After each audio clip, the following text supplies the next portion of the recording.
Assalamualaikum warahmatullahi wabarakatuh. Kembali dengan saya Elita Ulfiana dalam mata kuliah Bahasa Indonesia. Kali ini kita akan membicarakan mengenai kalimat efektif. Ya.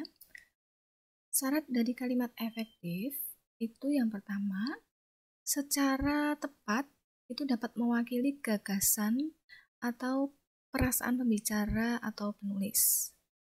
Kemudian yang kedua itu sanggup menimbulkan gagasan yang sama dalam pikiran pendengar atau pembaca seperti yang dipikirkan oleh pembaca dan penulis.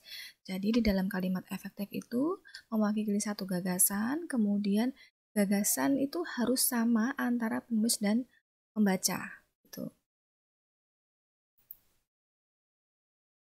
Kemudian kalimat yang baik itu harus memenuhi persyaratan secara gramatikal.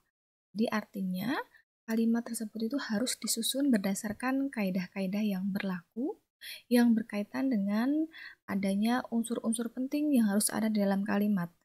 Jadi di dalam satu kalimat itu paling tidak harus memiliki unsur subjek dan unsur predikat.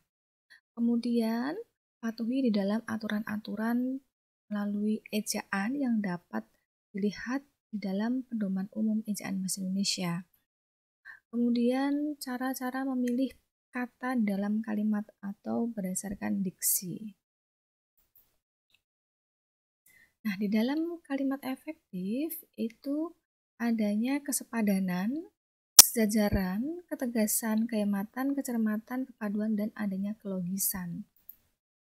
Dikatakan sepadan itu artinya adalah serasi atau seimbang antara pikiran dan struktur bahasa yang digunakan.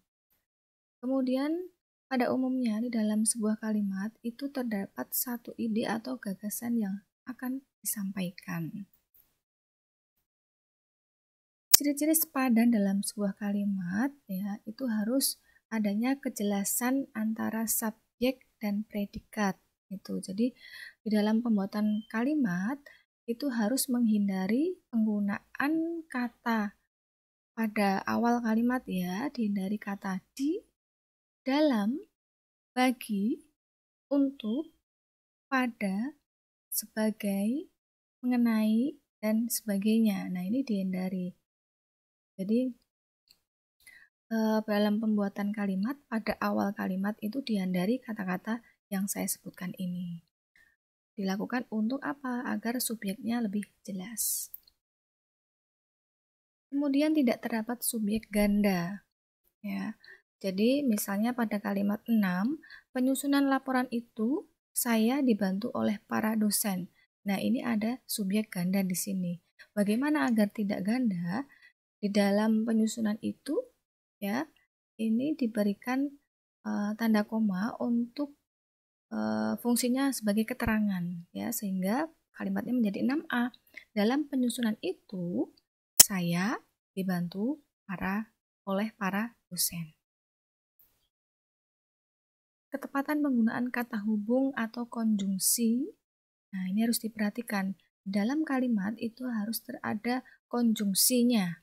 Ketika suatu kalimat itu terdapat konjungsi intrakalimat. Nah ini penggunaannya harus tepat karena di dalam pembagiannya itu ada intrakalimat dan antar kalimat.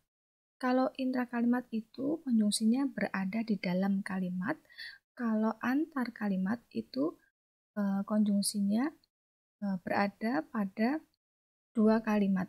Nah, ini saya contohkan kalimat 7 menjadi 7A dan 7B. 7A ini kami datang agak terlambat, sehingga kami tidak dapat mengikuti acara pertama. Sehingga ini menjadi konjungsi intrakalimat, ya. Tetapi kalau kalimat ini mau dijadikan ada konjungsi antar kalimat, kalimatnya menjadi 7B. Kami datang agak terlambat, titik, ya. Oleh sebab itu, kami tidak dapat mengikuti acara pertama. Jadi silakan mau menggunakan intrakalimat atau antar kalimat. Nah, ini adalah makna dari kata penghubung antar dan intrakalimat. Ya, ada maknanya.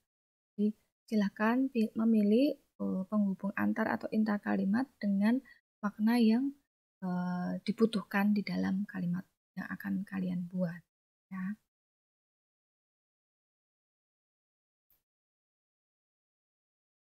Nah, ini adalah contoh kata penghubung antar kalimat. Nah, tidak ada pendekatan yang paling pas untuk mengarahkan remaja, titik.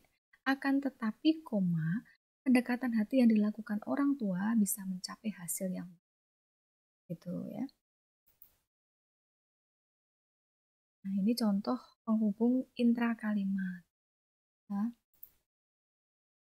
misalnya dalam kalimat, dia senang pergi ke kebun binatang, koma, tetapi dia tidak berani menyentuh binatang.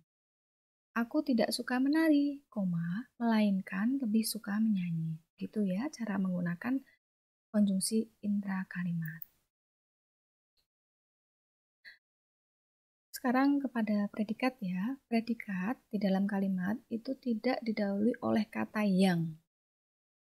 Nah, pada kalimat ini 8, gedung bertingkat yang menjulang tinggi. Nah, ini masih dalam satu fungsi, yaitu fungsi subjek.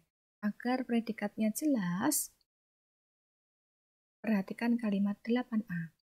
Gedung bertingkat yang menjulang tinggi itu ya, mengganggu lalu lintas penerbangan. Nah, di sini subjek predikatnya jelas. Oke. Adanya kesejajaran. Nah, bagaimana dikatakan sejajar? Dikatakan sejajar apabila imbuhannya itu sama. Misalnya, harga minyak dibekukan dan kenaikan secara luas. Nah, ini ada dibekukan dan kenaikan. Di sini tidak sejajar. Bagaimana agar sejajar?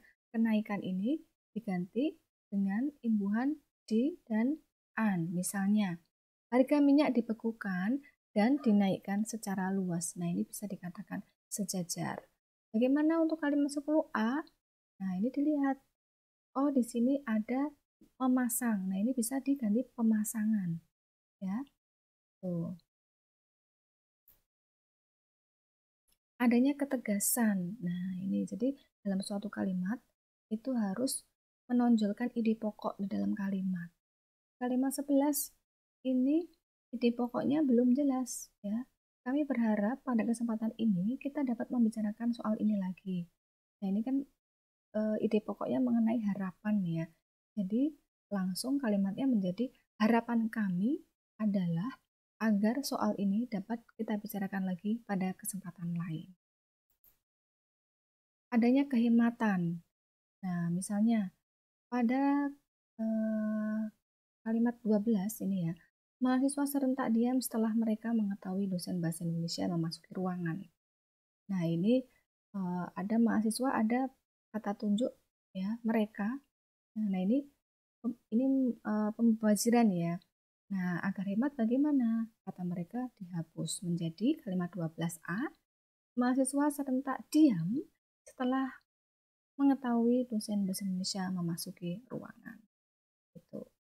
Ya, sama halnya juga ini. Kalimat 13, sejak dari kecil dia mempunyai kebiasaan gigit jari. Diubah menjadi sejak kecil dia mempunyai kebiasaan gigit jari. Sama halnya nomor 14 ini ya. Banyak turis-turis membatalkan kunjungannya ke Indonesia akibat kasus bom Bali. Nah, ini pembaziran ya. Bisa dipilih salah satu saja. Banyak turis atau turis-turis. Kecermatan. Nah, kecermatan ini yang dimaksudkan adalah tidak menimbulkan makna tafsiran yang ganda. Misalnya, mahasiswa perguruan tinggi yang terkenal itu menerima hadiah. Nah, ini yang terkenal siapa? Mahasiswanya atau perguruan tinggi. Nah, ini bisa dipilih salah satu.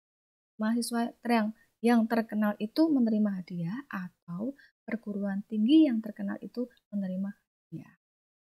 Agar lebih jelas. Kepaduan, ini maksudnya adalah mencerminkan cara berpikir penulisnya secara sistematis dan tidak bertele-tele. Kemudian kelogisan. Nah, ini harus diterima oleh akal sesuai dengan ejaan yang berlaku. Misalnya, menginjak acara selanjutnya adalah penutup. Nah, ini kan tidak baku ya. Yang bakunya adalah acara selanjutnya adalah penutup.